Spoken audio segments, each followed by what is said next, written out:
Phone password भूलीगले कि सेवा केन्द्र को जीवार आवश्यकता नहीं। जानतु किभଳି किछि मिनिट मध्यरे घरे बसी करि परिबे unlock.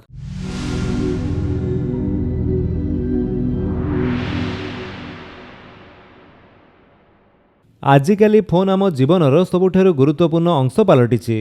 Photo video chat banking app एवं गुरुत्वपूर्ण डॉक्यूमेंट सबकिछि एथिरे संरक्षित। तबे आपणकर लॉक स्क्रीन पासवर्ड भूली जिबा एक दुस्वप्न परि लागि पारे।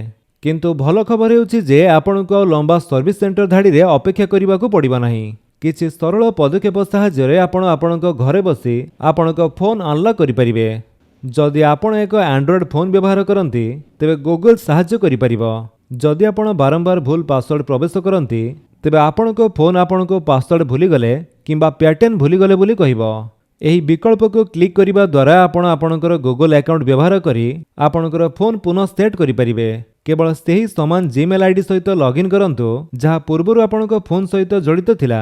लॉगिन करिबा परे फोन फैक्ट्री रिसेट होई जिवो, जहा द्वारा आपण एहाकु एक नूतन डिवाइस भाबरे सेटअप करि परिबे।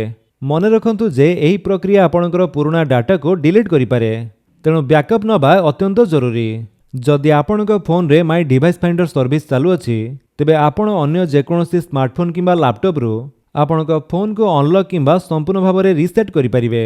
केवल वेबसाइट परिदर्शन करंतु, आपणको अकाउंट रे लॉगिन करंतु एवं डिवाइस इरेज करंतु चयन करंतु।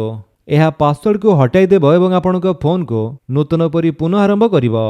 जदि एहा एक आईफोन एवं आपण आपणकर पासवर्ड भूली जाइछंती तेबे भयभीत हुअंतु नाही। एप्पल रो फाइंड माय आईफोन वैशिष्ट्य साहाय्य करिवो।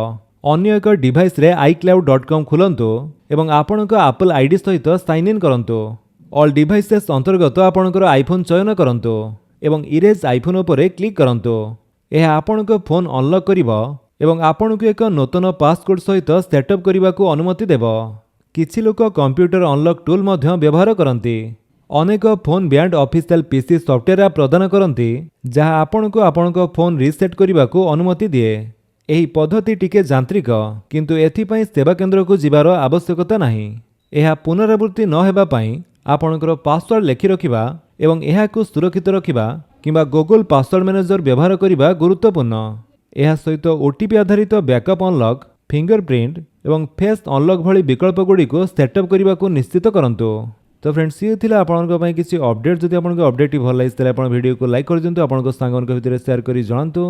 आ जदि आपण चैनल नुआ चैनल को सब्सक्राइब करी बेल आइकन दबाई ऑल नोटिफिकेशन कर दियंतु ताकि जेतेବେଳେ वीडियो अपलोड करिवे आपण देखि परिबे। Thank you for watching.